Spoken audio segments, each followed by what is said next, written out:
ಓಂ ಶ್ರೀ ಗಣೇಶ ಶಾರದಾ ಗುರುಭ್ಯೋ ನಮಃ. ಹರಿ ಓಂ ನಮಃ ಶಿವಾಯ. ನಮಸ್ಕಾರ. ನಾನು ಜ್ಯೋತಿಷ್ಯ ವಿದ್ಯಾರತ್ನ ಆಚಾರ್ಯ ಶ್ರೀಮತಿ ಸುಗುಣ. ಜೂನ್ ಮಾಸದಲ್ಲಿ ಗ್ರಹಗಳ ಸಂಚಾರ ಪ್ರಭಾವ 12 ರಾಶಿಗಳಿಗೆ ಫಲಗಳನ್ನು ತಿಳಿಸ್ತಾ ಇದ್ದೀನಿ.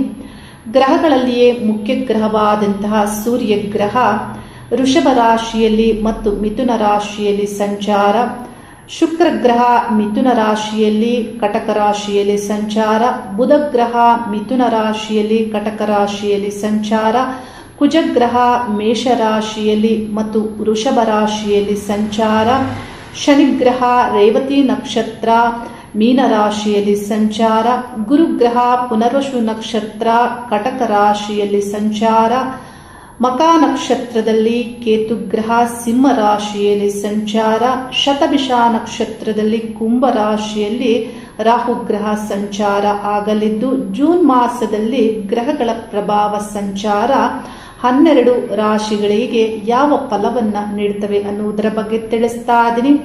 ಅದಕ್ಕೂ ಮೊದಲು ಜ್ಯೋತಿಷ್ಯದ ಫಲಗಳನ್ನು ತಿಳಿಯ ಬಯಸುವಂತಹ ವ್ಯಕ್ತಿಗಳಲ್ಲಿ ಕೆಲವು ವ್ಯಕ್ತಿಗಳು ಬಹಳ ಮುಖ್ಯವಾದಂತಹ ಒಂದು ಪ್ರಶ್ನೆಯ ಬಗ್ಗೆ ಆಗಾಗ ಕೇಳೋದಿದೆ. ಕಳೆದ ಮಾಸದಲ್ಲಿ 3-4 ಜನರು ಇದೇ ಪ್ರಶ್ನೆಯ ಬಗ್ಗೆ ಭಾವನಾತ್ಮಕವಾಗಿ ನನ್ನಲ್ಲಿ ಪ್ರಶ್ನಿಸಿರೋದ್ರಿಂದ ಏನು ಅಂದ್ರೆ, ನಿಮ್ಮ ಜೀವನದಲ್ಲಿ ಜ್ಯೋತಿಷ್ಯ ಶಾಸ್ತ್ರದ ಪ್ರಕಾರವಾಗಿ ಯಾವ ದೇವತೆಯನ್ನ ನೀವು ಪೂಜಿಸಬೇಕು, ಯಾವ ದೇವತಾ ಅನುಷ್ಠಾನದಲ್ಲಿ ಭಕ್ತಿಯನ್ನ, ಪ್ರಾರ್ಥನೆಯನ್ನ, ಮಂತ್ರ ಸಿದ್ಧಿಯನ್ನ ಇವೆಲ್ಲವನ್ನ ಮಾಡಿಕೊಳ್ಬೇಕು ಅನ್ನುವಂತಹ ಪ್ರಶ್ನೆಯನ್ನ ಕೆಲವು ಸಂದರ್ಭದಲ್ಲಿ ಬಹಳ ಜ್ಯೋತಿಷ್ಯ ಶಾಸ್ತ್ರವನ್ನ ನಂಬುವಂತಹ ವ್ಯಕ್ತಿಗಳು ಪ್ರಶ್ನಿಸೋದು ಇದೆ.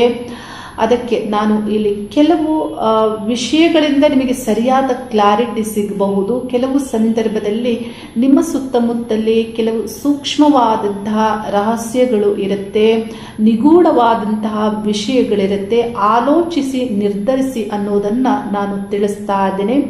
ನಾನು ತಿಳಿಸುವಂತಹ ವಿಷಯದಲ್ಲಿ ನಿಮಗೆ ಅನ್ನಿಸಬಹುದು, ಏನು ಇಷ್ಟೊಂದು ದೇವತಾ ಶಕ್ತಿಗಳನ್ನು ನೋಡುವಂತಹ ಸಾಮರ್ಥ್ಯ ಇವರಲ್ಲಿ ಇದೆಯಾ ಅಂತ. ಖಂಡಿತವಾಗಿಯೂ ಈಗಿನ ಒಂದು ಕಾಲದಲ್ಲಿಯೂ ಆ ಸಾಮರ್ಥ್ಯವನ್ನು ಹೊಂದಬಹುದು.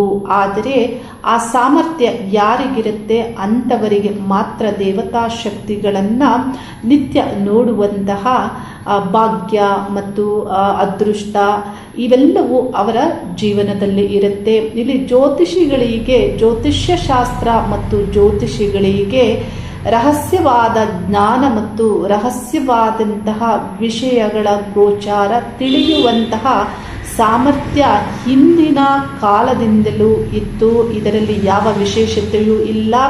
ಆದರೆ ಈ ಕಲಿ ಯುಗದಲ್ಲಿ ಅದು ವಿರಳವಾಗಿದೆ ಅಷ್ಟೇ. ಹಾಗಾಗಿ ಇದು ಸಾಮಾನ್ಯವೇ ಆಗಿದೆ ಜ್ಯೋತಿಷಿಗಳಲ್ಲಿ. ಇದರ ಬಗ್ಗೆ ಹೆಚ್ಚು ನನ್ನಲ್ಲಿ ಪ್ರಶ್ನೆಗಳನ್ನು ಮಾಡಬೇಡಿ ಮತ್ತು ಅದಕ್ಕೆ ಬೇಡದ ಕಮೆಂಟ್ಗಳನ್ನು ಮಾಡಬೇಡಿ.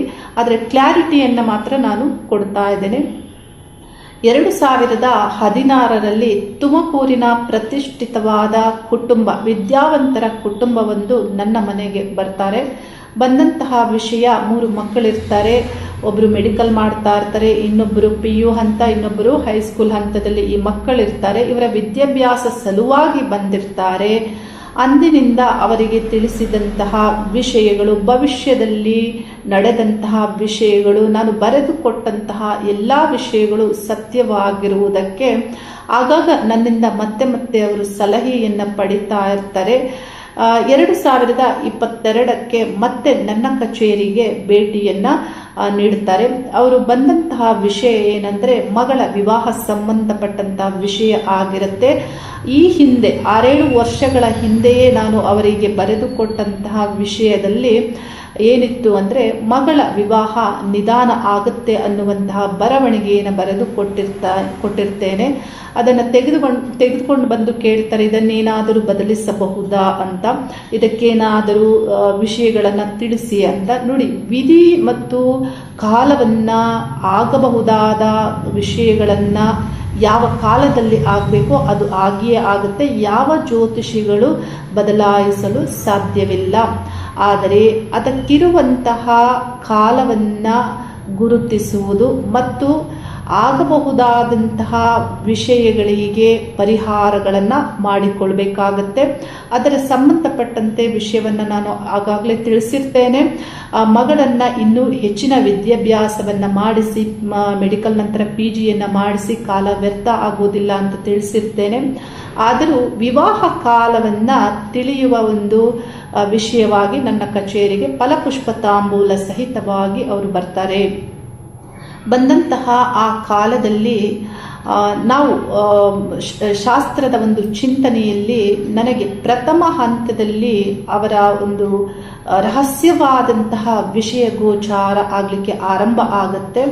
ಅದು ಏನಂದರೆ ಅವರ ಮನೆಯ ಮುಂದೆ ಗೇಟಿನ ಮುಂದೆ ರೋಡ್ ಇರುತ್ತೆ. ಅವರ ಆ ಗೇಟ್ ಏನಿದೆ ಅದರ ಒಂದು ಸ್ಥಳದಲ್ಲಿಯೇ ಬಹಳ ಸುಂದರವಾದಂತಹ ದೇವತಾ ರೂಪ ಗೋಚಾರ ಆಗಲಿಕ್ಕೆ ಪ್ರಾರಂಭ ಆಗುತ್ತೆ. ಅದು ಶ್ರೀ ಮಹಾವಿಷ್ಣುವಿನ ರೂಪ ಆಗಿರುತ್ತೆ. ಶ್ರೀ ಮಹಾವಿಷ್ಣು ಆ ಸ್ಥಳದಲ್ಲಿ ಅವರು ಕುಳಿತೂ ಇರೋದಿಲ್ಲ, ಮಲಗಿಯೂ ಇರೋದಿಲ್ಲ. ಅಂದರೆ ಅರ್ಧ ಕುಳಿತಂತೆ ಅರ್ಧ ಮಲಗಿದಂತೆ ಸಂಪೂರ್ಣ ಜಾಗೃತಾವಸ್ಥೆಯಲ್ಲಿ ಆ ಧ್ಯಾನಾವಸ್ಥೆಯಲ್ಲಿ ಅವರ ಗೋಚಾರ ಬಹಳ ಸುಂದರವಾದಂತಹ ಆಕಾರ ರೂಪದೊಂದಿಗೆ ಅವರ ಆ ಚಿತ್ರಣ ಗೋಚರಿಸಲಿಕ್ಕೆ ಆರಂಭ ಆಗುತ್ತೆ. ಆಗ ಅವರನ್ನು ನಾನು ಪ್ರಶ್ನಿಸ್ತೇನೆ. ಇದರ ಬಗ್ಗೆ ಅವ್ರಿಗೇನು ತಿಳಿದಿರೋದಿಲ್ಲ. ನನಗೆ ತಿಳಿದಿರುತ್ತೆ ಅವರ ಮನೆ ದೇವರು ಕಾಲಭೈರವೇಶ್ವರ. ಇವರ ಮನೆಯಲ್ಲಿ ಶಿವಶಕ್ತಿಯನ್ನ ಪೂಜಿಸಲಾಗ್ತಾ ಇರುತ್ತೆ. ಇವರ ಇಷ್ಟ ದೇವರು ಶ್ರೀ ಮಹಾಗಣಪತಿ ಆಗಿರ್ತಾರೆ. ಯಾರು ಸದಸ್ಯರು, ಅವರ ಕುಟುಂಬದ ಸದಸ್ಯರು ಯಾರು ಶ್ರೀ ಮಹಾವಿಷ್ಣುವನ್ನ ಪೂಜಿಸ್ತಾ ಇರೋದಿಲ್ಲ. ಆದರೆ ಈ ವೈಬ್ರೇಷನ್ನು ಅವರಿಗೆ ಗೊತ್ತಿಲ್ಲ. ನಾನು ಇದರ ಒಂದು ವಿಷಯವನ್ನ ಹೇಗೆ ಅನ್ನುವಂತಹ ಒಂದು ತಿಳಿಯಲು ಆದಾಗ ಆ ಕರ್ಮಸ್ಥಾನಕ್ಕೆ ಅಲ್ಲಿ ಬ್ರಾಹ್ಮಣರ ಸಂಬಂಧ ಬರುತ್ತೆ, ಕರ್ಮ ಕಾರ್ಯಗಳ ವಿಷಯದಲ್ಲಿ. ಆಗ ಅವರನ್ನು ಪ್ರಶ್ನಿಸ್ತೇನೆ, ಬ್ರಾಹ್ಮಣರಿಗೂ ನಿಮಗೂ ಏನಾದರೂ ಸಂಬಂಧ ಇದೆಯಾ, ಯಾವುದಾದರೂ ವಿಷಯಗಳು ನಿಮ್ಮ ಮತ್ತು ಅವರ ನಡುವೆ ನಡೆದಿದೆಯಾ ಅನ್ನುವಂತಹ ಪ್ರಶ್ನೆಯನ್ನ ಕೇಳ್ತೇನೆ. ಆ ಕಾಲದಲ್ಲಿ ಅವರು ಹೇಳ್ತಾರೆ, ನಾವು ವಾಸವಿರುವಂತಹ ಮನೆ ಬ್ರಾಹ್ಮಣರದೇ ಆಗಿದೆ ಅಂತ. ಅಂದರೆ ಆ ಮನೆಯನ್ನ ಬ್ರಾಹ್ಮಣರಿಂದ ಇವರು ತೆಗೆದುಕೊಂಡಿರ್ತಾರೆ. ಅದರಲ್ಲಿಯೂ ಮುಂದುವರೆದು ವಿಷಯ ತಿಳಿದಾಗ ಅದು ವೈಷ್ಣವ ಬ್ರಾಹ್ಮಣರದಾಗಿರುತ್ತೆ. ಮತ್ತು ಆ ಮನೆಯಲ್ಲಿ ಬಹಳ ಒಂದು ಪಾಸಿಟಿವ್ ಆಗಿ ಆ ದೇವತೆಯ ಆರಾಧನೆ ಆಗಿರುತ್ತೆ. ಹೋಮ ಯಜ್ಞಗಳು ನಡೆದಿರುತ್ತೆ. ಮತ್ತು ವಿಶೇಷ ದಿನಗಳಲ್ಲಿ, ವಾರದಲ್ಲಿ ಮತ್ತು ಮಾಸದಲ್ಲಿ ಸುಮಂಗಲಿಯರೆಲ್ಲ ಸೇರಿ ಭಜನೆಗಳನ್ನು ಮಾಡ್ತಾ ಇರ್ತಾರೆ. ಭಜನಾ ಮಂಡಳಿಯವರು ಬಂದು ಭಜನೆಯನ್ನು ಮಾಡ್ತಾ ಇರ್ತಾರೆ. ಅಲ್ಲಿ ಏನಾಗಿರುತ್ತೆ, ಶ್ರೀ ಮಹಾವಿಷ್ಣುವಿನ ಎನರ್ಜಿ ಕ್ರಿಯೇಟ್ ಆಗಿರುತ್ತೆ. ಆದರೆ ಈ ಮನೆಯನ್ನು ತೆಗೆದುಕೊಂಡಂತಹ ಇವರು ಅಲ್ಲಿ ಕಾಲಭೈರವ ಶಿವಶಕ್ತಿಯ ಆರಾಧನೆಯನ್ನು ಆರಂಭಿಸ್ತಾರೆ. ಯಾವುದೇ ಪೂಜೆಯು ಶ್ರೀ ಮಹಾವಿಷ್ಣುವಿಗೆ ಇವರಿಂದ ಸಿಗೋದಿಲ್ಲ, ಪ್ರಾರ್ಥನೆಯೂ ಸಿಗೋದಿಲ್ಲ. ಹೀಗಿರುತ್ತೆ ನೋಡಿ. ಇಂತಹ ಕಾಲದಲ್ಲಿ ಏನಾಗುತ್ತೆ ಅಂದರೆ ದೇವತಾ ಕೋಪಗಳಿಗೆ ಕುಟುಂಬಗಳು ಒಳಗಾಗಬೇಕಾಗತ್ತೆ. ನೋಡಿ, ಇವೆಲ್ಲವೂ ಕೆಲವು ವಿಷಯಗಳು ನಿಮ್ಮ ಒಂದು ತಿಳುವಳಿಕೆಗೆ ಬಾರದೆ ಇರುವಂತಹ ವಿಷಯಗಳು. ಅವರ ಒಂದು ಜಾತಕದ ಪ್ರಕಾರವೂ ಇಲ್ಲ, ಮನೆ ದೇವರು ಇಲ್ಲ, ಕುಲದೇವರು ಇಲ್ಲ, ಇಷ್ಟ ದೇವರು ಇಲ್ಲ. ಆದರೆ ಅವರ ಭಾಗ್ಯದಲ್ಲಿ ಅವರ ಜೀವನದ ಈ ಒಂದು ಜೀವನ ಸಂಪೂರ್ಣವಾದ ಸಮಸ್ತವಾದಂತಹ ಈ ಬದುಕಿನಲ್ಲಿ ಆ ದೇವರು ಅವರಿಗೆ ಬಂದು ಸೇರಿರುವುದು ಮತ್ತು ಆ ದೇವರ ವೈಬ್ರೇಷನ್ ಇರುವ ಸ್ಥಳದಲ್ಲಿ ಕ್ರಿಯೇಟ್ ಆಗಿರುವುದು ಮತ್ತು ಅವರಿಗೆ ಅನುಗ್ರಹಿಸುವುದಕ್ಕೆ ಆ ದೇವರು ಇವರಿಂದ ಪೂಜೆಯನ್ನ ಪಡೆದುಕೊಳ್ಳುವುದಕ್ಕೆ ಈ ರೀತಿಯಲ್ಲಿ ಕಾಣಿಸ್ತಾ ಇರುವಂಥದ್ದು. ಇದೆಲ್ಲವನ್ನ ನಾವು ತಿಳಿಬಹುದು. ಆಗ ಅವರಿಗೆ ತಿಳಿಸ್ತೇನೆ, ಶ್ರೀ ಮಹಾವಿಷ್ಣುವಿಗೆ ಸಂಬಂಧಪಟ್ಟಂತೆ ಹೋಮಗಳನ್ನು ಮಾಡಬೇಕು, ಪೂಜೆಗಳನ್ನು ಮಾಡಬೇಕು ಮತ್ತು ಅದೇ ಸ್ತ್ರೀಯರನ್ನ ಕರೆಸಿ ಆ ಭಜನಾ ಮಂಡಳಿಯಿಂದ ಭಜನೆಗಳನ್ನು ಮಾಡಿಸಬೇಕು ಅನ್ನೋದನ್ನ ನಾನು ತಿಳಿಸ್ತೇನೆ. ಅದರ ಆರಂಭ ಅಧಿಕ ಮಾಸದಲ್ಲಿ ಆರಂಭ ಆಗುತ್ತೆ. ಬಹಳ ಒಂದು ಸಂತೋಷಕರವಾಗಿ ಅವರು ಪೂಜೆಗಳನ್ನು ಆರಂಭಿಸ್ತಾರೆ.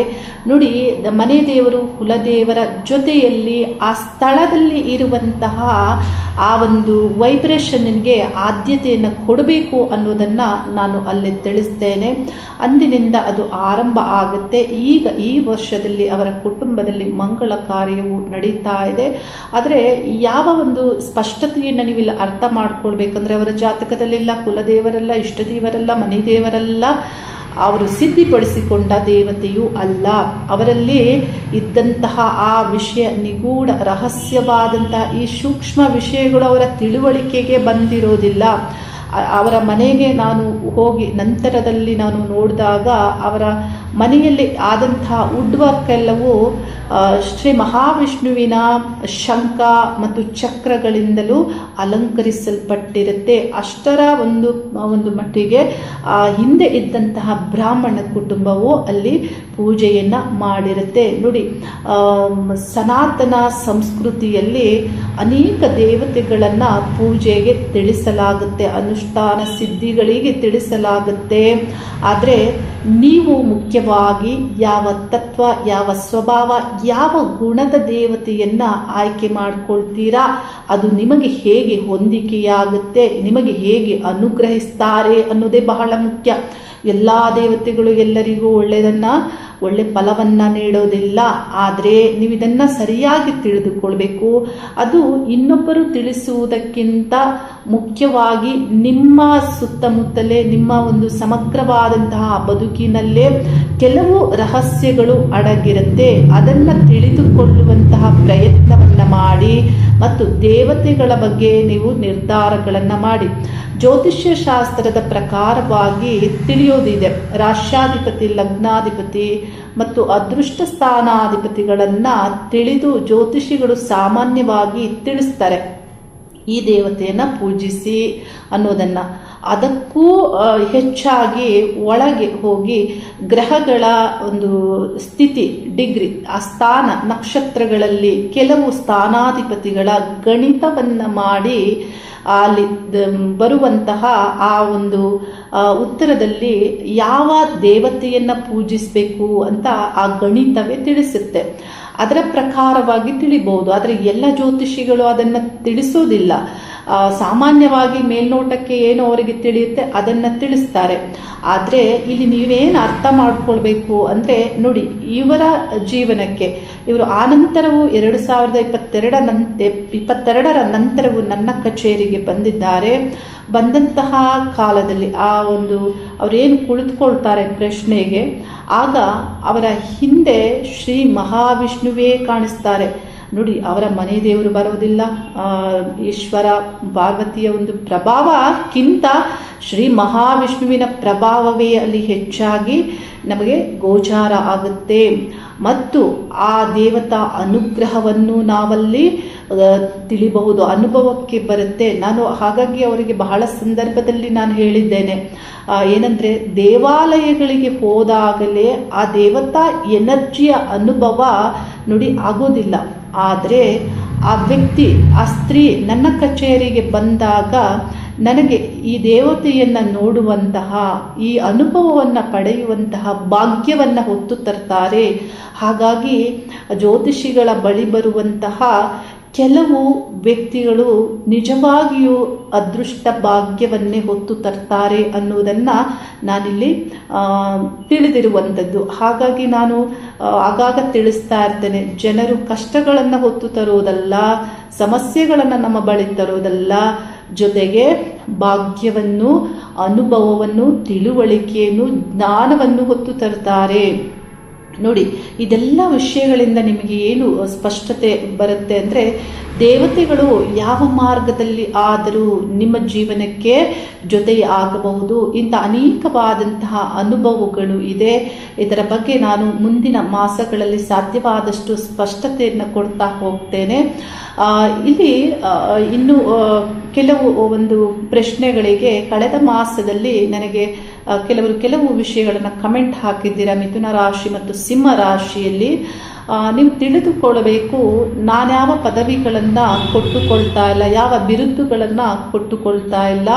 ಯಾಕೆಂದರೆ ನಾನೇನು ಹೇಳ್ತಾ ಇದ್ದೀನಿ, ವಿದ್ಯಾರತ್ನ, ವಿದ್ವಾನ್, ಜ್ಯೋತಿಷ್ಯ ಸಂಬಂಧಪಟ್ಟದ್ದು, ಆಚಾರ್ಯ, ಈ ಪದವಿಗಳೆಲ್ಲ ನನಗೆ ಜ್ಯೋತಿಷ್ಯ ಶಾಸ್ತ್ರದ ವಿದ್ಯಾಸಂಸ್ಥೆಗಳು ಸರ್ಟಿಫಿಕೇಟನ್ನು ನೀಡಿರುವಂಥದ್ದು.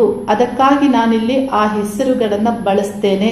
ಮತ್ತು ವಿಷಯಗಳು ಏನು ನನ್ನ ಅನುಭವದಲ್ಲಿದೆ ನಿಮಗೆ ತಿಳಿಸೋದು ಕಡಿಮೆಯೇ. ಬಹಳ ವಿಷಯಗಳನ್ನು ನಾನು ತಿಳಿಸೋದಿಲ್ಲ. ಆದರೂ ಕೆಲವು ಮಾತ್ರ ನಿಮ್ಮ ತಿಳುವಳಿಕೆಗೆ ಬರಲಿ ಅನ್ನುವುದಕ್ಕೆ ಮಾತ್ರ ನಾನು ತಿಳಿಸ್ತೇನೆ. ಮತ್ತು ಈ ಪ್ರಶ್ನೆಯನ್ನ ನೀವು ಯಾರನ್ನ ಮಾಡಬೇಕು ಅಂತ ಹೇಳಿದ್ರೆ, ಯಾರು ದೇವಮಾನವ, ಅವಧೂತರು ಮತ್ತು ನಾವು ಗುರೂಜಿಗಳು ಅಂತ ಯಾರು ಟೈಟಲ್ಗಳನ್ನು ಹಾಕೊಂಡಿರ್ತಾರೆ ಅಂಥವರನ್ನ ಪ್ರಶ್ನೆ ಮಾಡಬೇಕು. ಇಂಥ ಒಂದು ಬಿರುದು, ಟೈಟಲ್ಗಳು, ಇವೆಲ್ಲ ಹೆಸರುಗಳನ್ನು ಯಾವ ಜ್ಯೋತಿಷ್ಯ ವಿದ್ಯಾಸಂಸ್ಥೆಯು ನೀಡೋದಿಲ್ಲ, ಯಾವ ಸಂಸ್ಥೆಗಳು ನೀಡೋದಿಲ್ಲ. ಅವರವರೇ ಕ್ರಿಯೇಟ್ ಮಾಡಿಕೊಂಡಿರ್ತಾರೆ, ಆ ರೀತಿ ನೇಮನ್ನು ಕ್ರಿಯೇಟ್ ಮಾಡಿರ್ತಾರೆ. ಅಂಥವರನ್ನ ಪ್ರಶ್ನೆ ಮಾಡೋದು ಬಿಟ್ಟು ನನ್ನಂಥವಳನ್ನ ಇಂಥ ಪ್ರಶ್ನೆಗಳನ್ನು ಮಾಡಬಾರ್ದು, ಅರ್ಥ ಮಾಡ್ಕೊಳ್ಬೇಕು. ಆದರೂ ಈಶ್ವರನ ಈಶವಾಸನ ಅನುಭವದಲ್ಲಿ ನಿಮ್ಮೆಲ್ಲರಲ್ಲಿಯೂ ಆ ಈಶನ ಅಂಶ ಇರೋದ್ರಿಂದ, ನನ್ನಲ್ಲಿಯೇ ನಿಮ್ಮಲ್ಲಿಯೂ ಅದೇ ಇರೋದ್ರಿಂದ, ನನ್ನ ಒಂದು ಅಂಗವೇ ಭಾಗವೇ ನೀವು ಆಗಿರೋದ್ರಿಂದ ಖಂಡಿತವಾಗಿಯೂ ನಿಮ್ಮ ಬಗ್ಗೆ ಯಾವ ಒಂದು ಬೇಸರವೂ ನನಗಿಲ್ಲ. ಅವರವರ ಜ್ಞಾನಕ್ಕೆ ಅವರವರ ಒಂದು ಮನಸ್ಸಿನಲ್ಲಿ ಏನು ಬರುತ್ತೆ, ವಿಭಿನ್ನವಾದಂತಹ ಭಾವನೆಗಳಿಂದ ನೀವು ವ್ಯಕ್ತಪಡಿಸ್ತೀರಾ. ಈಶ್ವರ ನಿಮಗೆ ಮತ್ತಷ್ಟು ಜ್ಞಾನಾಭಿವೃದ್ಧಿಯನ್ನು ನೀಡಲಿ ಅನ್ನುವ ಪ್ರಾರ್ಥನೆಯನ್ನು ಮಾಡುತ್ತಾ, ಜೂನ್ ಮಾಸದಲ್ಲಿ ಬರುವಂತಹ ಗ್ರಹಗಳ ಗೋಚಾರ ಪ್ರಭಾವದ ಫಲಗಳು ಯಾವ ರೀತಿ 12 ರಾಶಿಗಳಿಗೆ ಸಿಗ್ತವೆ ಅನ್ನೋದರ ಬಗ್ಗೆ ತಿಳಿಸ್ತಾ ಇದ್ದೀನಿ. ಕನ್ಯಾ ರಾಶಿಯವರಿಗೆ ಜೂನ್ ಮಾಸದಲ್ಲಿ ರಾಶ್ಯಾಧಿಪತಿ ಬುಧ ಗ್ರಹ ಕರ್ಮಸ್ಥಾನದಲ್ಲಿ ಮತ್ತು ಲಾಭಸ್ಥಾನದಲ್ಲಿ ಇತರ ಗ್ರಹಗಳೊಂದಿಗೆ ಸಂಚಾರ ಮಾಡೋದ್ರಿಂದ ಒಳ್ಳೆ ಫಲಗಳನ್ನು ಪಡೆದುಕೊಳ್ತೀರಾ. ಜೂನ್ ಮಾಸವು ನಿಮಗೆ ಒಳ್ಳೆ ಫಲ ಮತ್ತು ನಿಮ್ಮ ಉದ್ಯೋಗದಲ್ಲಿ ಏನು ಅಂದುಕೊಂಡಿರ್ತೀರಾ ಅದನ್ನು ಅಚೀವ್ ಮಾಡುವುದಕ್ಕೆ ಬಹುಪಾಲು ಇತರ ಗ್ರಹಗಳ ಪ್ರಭಾವವು ನಿಮಗೆ ಒಳ್ಳೆ ಫಲಗಳನ್ನು ನೀಡಲಿದೆ. ಇಲ್ಲಿ ಬುಧ ಗ್ರಹ ಕರ್ಮಸ್ಥಾನದಲ್ಲಿ ಶುಕ್ರ ಗ್ರಹದೊಂದಿಗೆ ಪ್ರಾರಂಭದ 1 ವಾರಗಳ ಸಂಚಾರ ಆಗೋದ್ರಿಂದ ಆರಂಭಿಕವಾಗಿ ನಿಮ್ಮ ಯಾವುದೇ ಒಂದು ಕೆಲಸ ಕಾರ್ಯಗಳನ್ನು ಸ್ಟಾರ್ಟ್ ಮಾಡಿದ್ರು, ನಿಮ್ಮ ಉದ್ಯೋಗದ ವಿಷಯದಲ್ಲಿ ನೀವು ಅಪ್ರೋಚ್ ಮಾಡುವಂತಹ ವಿಷಯ, ಇತರರ ಒಂದು ಬಳಿ ಹೋಗುವಾಗ ಮಾತಾಡುವಂತಹ ವಿಷಯ, ಸಂಧಾನ, ಚರ್ಚೆ, ಇವುಗಳಿಗೆ ಈ ಗ್ರಹಗಳು ಒಳ್ಳೆ ಫಲವನ್ನು ನೀಡುತ್ತಾರೆ. ಶುಕ್ರ ಗ್ರಹ ನಿಮ್ಮ ಲಾಭ ಸ್ಥಾನವನ್ನು 1 ವಾರದ ನಂತರದಲ್ಲಿ ಪ್ರವೇಶ ಮಾಡ್ತಾರೆ. ಮತ್ತು ಅಂದರೆ ನಿಮ್ಮ ಭಾಗ್ಯ ಸ್ಥಾನದಲ್ಲಿ ಈಗಾಗಲೇ ಪ್ರಾರಂಭದಲ್ಲಿ ಸೂರ್ಯಗ್ರಹ ಸಂಚಾರ ಆಗ್ತಾ ಇರುತ್ತೆ. ಸೂರ್ಯಗ್ರಹ ನಿಮ್ಮ ದಶಮ ಸ್ಥಾನವನ್ನು ಪ್ರವೇಶಿಸಿ ಅಲ್ಲಿ ಸೂರ್ಯ ಬುಧ ಗ್ರಹಗಳ ಸಂಚಾರ ಆಗೋದ್ರಿಂದ ಸ್ಥಾನಮಾನ ಗೌರವಕ್ಕಾಗಿ ನೀವು ಪ್ರಯತ್ನ ಪಡುವಂತೆಯೋ ಇಲ್ಲಿ ಸೂರ್ಯ ಮತ್ತು ಬುಧ ಗ್ರಹಗಳು ಇಲ್ಲಿ ಫಲವನ್ನ ನೀಡುತ್ತಾರೆ. ನಿಮ್ಮ ಒಂದು ಅಚೀವ್ಮೆಂಟ್ಗಾಗಿ ಪ್ರಯತ್ನವನ್ನ ಪಡ್ತೀರಾ, ಒಳ್ಳೆಯ ಕಾಲವೂ ಆಗಿರುತ್ತೆ, ಗೌರವವನ್ನ ಪಡೆದುಕೊಳ್ತೀರಾ. ಇಲ್ಲಿ ಇತರ ಗ್ರಹಗಳ ಸಂಚಾರದಲ್ಲಿ ನಿಮ್ಮ ಒಂದು ಲಾಭ ಸ್ಥಾನದಲ್ಲಿ ಗುರುಗ್ರಹ ಪ್ರವೇಶ ಆಗೋದ್ರಿಂದ ಈ ಮಾಸದಿಂದ ಗುರುಬಲ ನಿಮಗೆ ಆರಂಭ ಆಗುತ್ತೆ. ವಿಶೇಷವೂ ಆಗಿದೆ, ನಿಮ್ಮ ಲಾಭ ಸ್ಥಾನದಲ್ಲಿ ಗುರು ಉಚ್ಚ ಆಗಿ ಸಂಚಾರ ಮಾಡೋದ್ರಿಂದ ನಿಮ್ಮೆಲ್ಲ ಕೆಲಸ ಕಾರ್ಯಗಳಿಗೆ ದೈವಾನುಗ್ರಹದಿಂದ ಅನುಕೂಲ ಆಗುತ್ತೆ. ಯಾವುದೇ ಒಂದು ಪ್ರಾರಂಭವನ್ನ ಮಾಡಬೇಕು, ವ್ಯಾಪಾರ ವ್ಯವಹಾರವನ್ನ ಪ್ರಾರಂಭಿಸಬೇಕು, ನೀವೇನಾದರೂ ವಿವಾಹವನ್ನ ಮಾಡಿಕೊಳ್ಬೇಕು, ನೀವೇನಾದರೂ ಸಂತಾನವನ್ನ ಪಡೆದುಕೊಳ್ಬೇಕು, ಇಂತಹ ಒಂದು ಮುಖ್ಯ ಯಾವುದೇ ಒಂದು ಶುಭ ಆಲೋಚನೆಗಳು ನಿಮಗಿದ್ದರೆ ಈ ವರ್ಷದಲ್ಲಿ ಮಾಡಿಕೊಳ್ಳೋದ್ರಿಂದ, ಆರಂಭಿಸೋದ್ರಿಂದ ಬಹಳ ಒಳ್ಳೆ ಫಲಗಳನ್ನ ನೀವು ಅದರ ಫಲಿತಾಂಶವನ್ನ ಪಡೆದುಕೊಳ್ತೀರಾ. ವಿದ್ಯಾ ಆರಂಭ ಆಗಬಹುದು. ಇಲ್ಲಿ ಈ ಮಾಸದಲ್ಲಿ ವಿಶೇಷ ಏನಂದ್ರೆ ರಾಶ್ಯಾಧಿಪತಿ ಕರ್ಮಸ್ಥಾನದಲ್ಲಿ ಸಂಚಾರ ಮಾಡ್ತಾ ಇರೋದ್ರಿಂದ ಒಳ್ಳೆ ಆರಂಭ ಆಗತ್ತೆ. ಮತ್ತು ಬುಧ ಮತ್ತು ಶುಕ್ರ ಗ್ರಹಗಳು ಲಾಭಸ್ಥಾನವನ್ನು ಪ್ರವೇಶಿಸ್ತಾರೆ. ಪ್ರಾರಂಭದಲ್ಲಿ 1 ವಾರದ ನಂತರ ಗುರು ಶುಕ್ರ ಗ್ರಹಗಳು ದ್ವಿತೀಯಾಧಿಪತಿಯಾದ ಶುಕ್ರ ಗ್ರಹ, ಭಾಗ್ಯಾಧಿಪತಿಯಾದ ಶುಕ್ರ ಗ್ರಹ, ಗುರುಗ್ರಹ ಶುಭಗ್ರಹದೊಂದಿಗೆ ಲಾಭಸ್ಥಾನದಲ್ಲಿ ಸಂಚಾರ ಮಾಡೋದ್ರಿಂದ, ಗುರುಗ್ರಹ ನಿಮಗೆ ವ್ಯಾಪಾರ ವ್ಯವಹಾರ ಸ್ಥಾನಾಧಿಪತಿ ಆಗಿರೋದ್ರಿಂದ ಇಲ್ಲಿ ಈ ಗುರು ಶುಕ್ರ ಯೋಗವೇ ನಿಮಗೆ ಧನ ಯೋಗಕ್ಕೆ ಇಲ್ಲಿ ಪ್ರಭಾವವನ್ನ ಮಾಡುತ್ತೆ. ಯಾವುದೇ ಒಂದು ಇನ್ವೆಸ್ಟ್ಮೆಂಟ್ ಆಗಿರಬಹುದು, ಧನಾಭಿವೃದ್ಧಿಯ ಸಂಬಂಧ, ವ್ಯವಹಾರಗಳಿಂದ ಬರಬಹುದಾದಂತಹ ಲಾಭ, ಸ್ವಂತ ಉದ್ಯೋಗಗಳಿಗೆ ಈ ಗ್ರಹಗಳು ಉತ್ತಮವಾದಂತಹ ಅಭಿವೃದ್ಧಿಯ ಫಲವನ್ನ ನೀಡ್ತಾರೆ. ಯಾರದೇ ಜಾತಕದಲ್ಲಿ ಗುರು ಶುಕ್ರ ಗ್ರಹಗಳು ಲಾಭ ಸ್ಥಾನದಲ್ಲಿ ಅಂದ್ರೆ ಶುಭ ಸ್ಥಾನದಲ್ಲಿ ಇದ್ದಾಗ ಈ ಗ್ರಹಗಳು ಬಿಲೇನಿಯರ್ ಆಗುವುದಕ್ಕೆ ಅಂದ್ರೆ ಬಿಲೇನಿಯರ್ ಯೋಗವನ್ನ ನಿರ್ಮಾಣ ಮಾಡ್ತಾರೆ. ಜಾತಕದಲ್ಲಿ ಹೀಗೆ ಇದ್ದಾಗ, ಶುಭ ಸ್ಥಾನಾಧಿಪತಿಗಳಾಗಿ ಇದ್ದಾಗ ಅನ್ನೋದನ್ನ ನಾವು ಜ್ಯೋತಿಷ್ಯ ಶಾಸ್ತ್ರದಿಂದ ತಿಳಿಬಹುದು. ಗೋಚಾರದಲ್ಲಿಯೂ ಈ ಗ್ರಹಗಳು ಸಂಯೋಗಗೊಂಡು ಲಾಭ ಸ್ಥಾನದಲ್ಲಿ ಸಂಚಾರ ಮಾಡೋದ್ರಿಂದ ಒಳ್ಳೆ ಫಲಗಳನ್ನ ಪಡೆದುಕೊಳ್ತೀರಾ. ಇಷ್ಟೆಲ್ಲ ಒಳ್ಳೆ ಫಲಗಳು ನಿಮಗೆ ದೊರಿಬೇಕು ಅಂದ್ರೆ ನಿಮಗೆ ಒಳ್ಳೆಯ ಶುಭ ಭುಕ್ತಿ ಕಾಲಗಳು ನಿಮಗೆ ನಡೀತಾ ಇರಬೇಕಾಗತ್ತೆ. ಶುಭ ಭುಕ್ತಿ ಕಾಲ ಇದ್ದರೆ ಶುಭ ಯೋಗವನ್ನ ಇತರ ಈ ಒಂದು ಗ್ರಹಗಳು ಇಲ್ಲಿ ನಿಮಗೆ ಗೋಚಾರದಲ್ಲಿ ನೀಡ್ತಾರೆ. ಆದರೆ ಅಶುಭ ಭುಕ್ತಿ ಕಾಲ ಇದ್ದರೆ ಹೆಚ್ಚು ನಿಮಗೆ ಶುಭ ಫಲಗಳು ದೊರೆಯುವುದಿಲ್ಲ.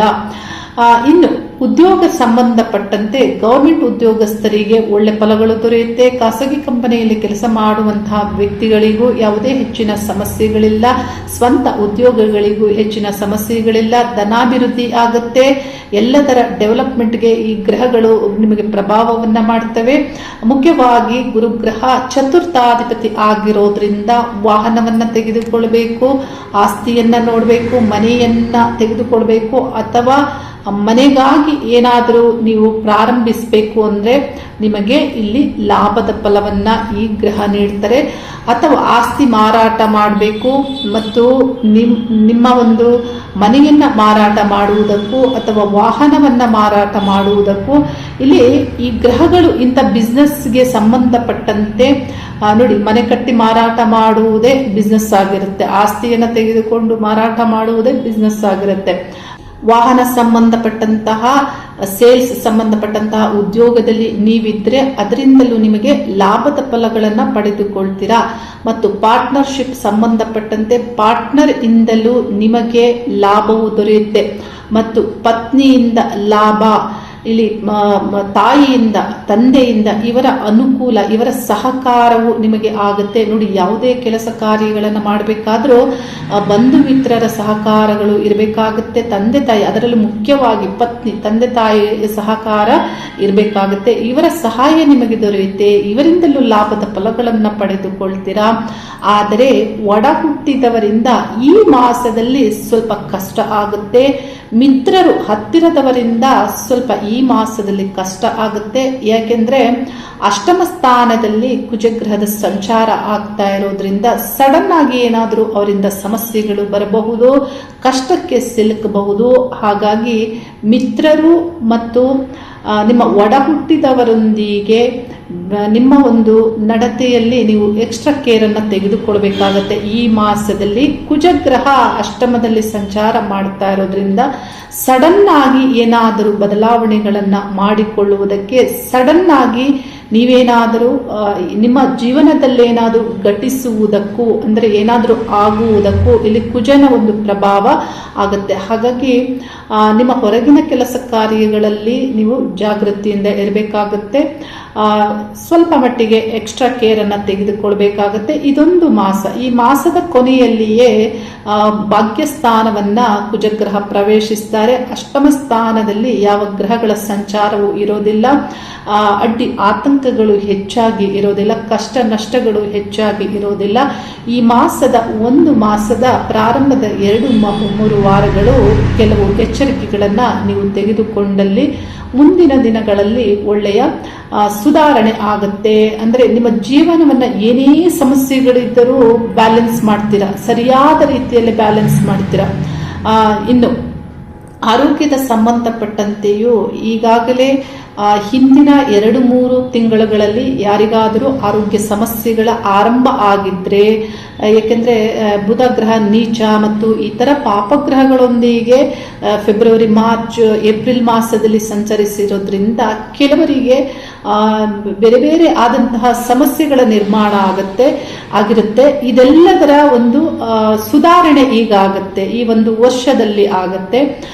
ಒಳ್ಳೆಯ ಆರಂಭವನ್ನ ಮಾಡಿಕೊಳ್ಬಹುದು. ಯಾವುದೇ ಹೆಚ್ಚಿನ ಸಮಸ್ಯೆಗಳು ಈ ವರ್ಷದಲ್ಲಿ ಇಲ್ಲ. ಮತ್ತು ಗುರುವಿನ ಫಲಗಳನ್ನು ವಿಶೇಷವಾಗಿ ನೀವು ತಿಳಿದುಕೊಳ್ಬೇಕು ಅಂದರೆ ನನ್ನ ಒಂದು ಯೂಟ್ಯೂಬಲ್ಲೇ ನೀವು ಗುರು ಗೋಚಾರ ಫಲಗಳನ್ನು ಸರ್ಚ್ ಮಾಡಿ ವಿಡಿಯೋವನ್ನು ನೋಡಿ ಗುರುವಿನ ಯಾವ್ಯಾವ ಫಲಗಳು ಕನ್ಯಾ ರಾಶಿಯವರಿಗೆ ದೊರೆಯುತ್ತೆ ಅನ್ನೋದನ್ನು ತಿಳಿದುಕೊಳ್ಳಿ. ಯಾಕೆಂದರೆ ಭವಿಷ್ಯಕ್ಕಾಗಿ ತಯಾರಿ ಅನ್ನೋದು ಬಹಳ ಮುಖ್ಯವಾಗಿರುತ್ತೆ. ಮುಂದಿನ ಅಂದರೆ ಈ ವರ್ಷ ಬಿಟ್ಟು ಅದರ ಮುಂದಿನ ವರ್ಷ 2027, 2027, 2028 ಈ ವರ್ಷಗಳಲ್ಲಿ ನಿಮಗೆ ಕಾಲವು ದೋಷಯುಕ್ತವಾಗಿ ಇರೋದ್ರಿಂದ ಏನೇ ಆಗಬೇಕು, ಏನೇ ಮಾಡಬೇಕು ಅಂದ್ರೂ ಈ ವರ್ಷದಲ್ಲಿ ನಿಮಗೆ ದಶಾಭುಕ್ತಿ ಶುಭವಾಗಿದ್ದರೆ ಖಂಡಿತವಾಗಿಯೂ ನೀವು ಮಾಡಲೇಬೇಕಾಗತ್ತೆ. ಯಾವುದಾದರೂ ಒಂದು ಗುರಿಗಳನ್ನು ನೀವು ರಚಿಸಿಕೊಂಡಿದ್ದರೆ ಅದರ ಆರಂಭವನ್ನು ನೀವು ಮಾಡಲೇಬೇಕಾಗತ್ತೆ. ಹಾಗಾಗಿ ದಶಾಭುಕ್ತಿಗಳನ್ನು ತಿಳಿದುಕೊಳ್ಳಿ ಮತ್ತು ನಿಮ್ಮ ಗುರುವಿನ ಗೋಚಾರ ಫಲಗಳನ್ನು ತಿಳಿದುಕೊಳ್ಳಿ. ಅದೇ ರೀತಿ ಮುಂಬರುವಂತಹ ವರ್ಷಗಳಲ್ಲಿ ಶನಿಯ ಪ್ರಭಾವವನ್ನು ತಿಳಿದುಕೊಂಡು ಸರಿಯಾದಂತಹ ಪ್ಲಾನ್ ಅನ್ನು ಮಾಡಿ ಅನ್ನೋದನ್ನ ನಾನು ತಿಳಿಸ್ತಾ ಇದ್ದೇನೆ. ಈ ಮಾಸದಲ್ಲಿ ಕನ್ಯಾ ರಾಶಿಯವರಿಗೆ ನಿಮ್ಮೆಲ್ಲ ಕೆಲಸ ಕಾರ್ಯಗಳಲ್ಲಿ ಬುಧ, ಶುಕ್ರ, ಗುರುಗ್ರಹಗಳು ಅನುಕೂಲದ ಫಲಗಳನ್ನು ನೀಡ್ತಾರೆ. ಮತ್ತು ಸೂರ್ಯ ಗ್ರಹವು ನಿಮಗೆ ಆತ್ಮವಿಶ್ವಾಸದಿಂದ ಕೆಲಸ ಕಾರ್ಯಗಳಲ್ಲಿ ಮುಂದುವರಿಯುವಂತೆ, ಸ್ಥಾನಮಾನ ಗೌರವಕ್ಕಾಗಿ ನೀವು ಪ್ರಯತ್ನ ಪಡುವಂತೆ ಇಲ್ಲಿ ಈ ಗ್ರಹಗಳು ಫಲವನ್ನ ನೀಡ್ತಾರೆ. ವಿದ್ಯಾರ್ಥಿಗಳಿಗೆ ವಿದ್ಯಾಭ್ಯಾಸ ಸಂಬಂಧಪಟ್ಟಂತೆ ಹೆಚ್ಚಿನ ಸಮಸ್ಯೆಗಳೇನಿಲ್ಲ. ಪಂಚಮಾಧಿಪತಿ ಮತ್ತು ಭಾಗ್ಯಸ್ಥಾನಾಧಿಪತಿಗಳ ಸಂಚಾರದಿಂದ ಹೆಚ್ಚಿನ ಸಮಸ್ಯೆಗಳೇನಿಲ್ಲ. ಒಳ್ಳೆ ಫಲಗಳನ್ನೇ ಪಡೆದುಕೊಳ್ತೀರಾ. ಪರಿಹಾರವಾಗಿ ಕನ್ಯಾ ರಾಶಿಯ ರಾಶ್ಯಾಧಿಪತಿ ಬುಧಗ್ರಹ ಅಭಿಮಾನ ದೇವತೆಯಾದಂತಹ ಶ್ರೀ ಮಹಾವಿಷ್ಣುವನ್ನ ಪ್ರಾರ್ಥಿಸುವುದು, ಅಷ್ಟೋತ್ತರವನ್ನ ಪಠನೆ ಮಾಡುವುದು, ಶ್ರೀ ಮಹಾವಿಷ್ಣುವಿಗೆ ನಿತ್ಯ ತುಳಸಿ ದಳವನ್ನ ಅರ್ಪಣೆ ಮಾಡುವುದು, ನಿಮ್ಮ ಕೆಲಸ ಕಾರ್ಯಗಳಿಗೆ ಹೊರಡುವ ಮುನ್ನ ಶ್ರೀ ಮಹಾವಿಷ್ಣುವನ್ನ ಪ್ರಾರ್ಥಿಸುವುದನ್ನ ಮಾಡುತ್ತಾ ಬಂದಲ್ಲಿ ಸರ್ವಕಾಲದಲ್ಲಿಯೂ ಯಶಸ್ಸನ್ನು ಪಡೆದುಕೊಳ್ತೀರಾ. ಎಲ್ಲ ಕಾಲದಲ್ಲಿಯೂ ಶ್ರೀ ಮಹಾವಿಷ್ಣು, ಕೃಷ್ಣ ಮತ್ತು ನಾರಾಯಣರ ಈ ರೂಪ, ಈ ಅವತಾರಗಳನ್ನ ಪೂಜಿಸಿದಂತಹ ಮಹಾಗುರುವಾದಂತಹ ಶ್ರೀ ಗುರು ರಾಘವೇಂದ್ರ ಸ್ವಾಮಿಗಳನ್ನ ಪೂಜಿಸುವುದು, ಆರಾಧಿಸುವುದು, ಈ ಸಂಬಂಧಪಟ್ಟಂತಹ ಪ್ರಾರ್ಥನೆಗಳನ್ನು ಮಾಡೋದ್ರಿಂದ ಮತ್ತಷ್ಟು ಗುರುಬಲದ ಒಂದು ಫಲಗಳಿಗೆ ಇಲ್ಲಿ ಸಹಾಯ ಆಗುತ್ತೆ ಮತ್ತು ಒಳ್ಳೆ ಫಲಗಳನ್ನು ಪಡೆದುಕೊಳ್ಳುವುದಕ್ಕೆ ಗುರುಗಳ ಅನುಗ್ರಹವು ನಿಮಗೆ ಆಗುತ್ತೆ. ವಿಶ್ವಶಕ್ತಿಯಲ್ಲಿ ಪ್ರಾರ್ಥನೆ ಮಾಡಿ ಒಳ್ಳೆ ಆಲೋಚನೆಗಳು ನಿಮಗೆ ಬರುವಂತೆ, ಒಳ್ಳೆ ವಿಷಯಗಳ ಸೆನ್ಸ್ ಆಗುವಂತೆ ಮತ್ತು ನಿಮಗೆ ಕಾರ್ಯಾನುಕೂಲಗಳು ಆಗುವಂತೆ ನಿಮ್ಮ ಬುದ್ಧಿಯು ವಿಷಯ ವಸ್ತುಗಳ ಮೇಲೆ, ಒಳ್ಳೆಯದರ ಕಡೆ ಮೇಲೆ ನಿಮ್ಮ ಗಮನ ಆಗ್ಬೋದು, ನಿಮ್ಮ ಇಂದ್ರಿಯಗಳು ಪ್ರೇರೇಪಿಸುವುದಾಗ್ಬೋದು. ಇವೆಲ್ಲವೂ ವಿಶ್ವಶಕ್ತಿಯ ಅನುಗ್ರಹದಿಂದಲೇ ಆಗುತ್ತೆ. ವಿಶ್ವಶಕ್ತಿಯನ್ನ ಪ್ರಾರ್ಥನೆ ಮಾಡಿ ಒಳ್ಳೆಯದೇ ಆಗುತ್ತೆ. ಒಳ್ಳೆಯ ಆರಂಭವನ್ನ ನೀಡಲಿ ಅನ್ನುವ ಪ್ರಾರ್ಥನೆಯೊಂದಿಗೆ ಶುಭವಾಗಲಿ. ಹರಿ ಓಂ ನಮಃ ಶಿವಾಯ.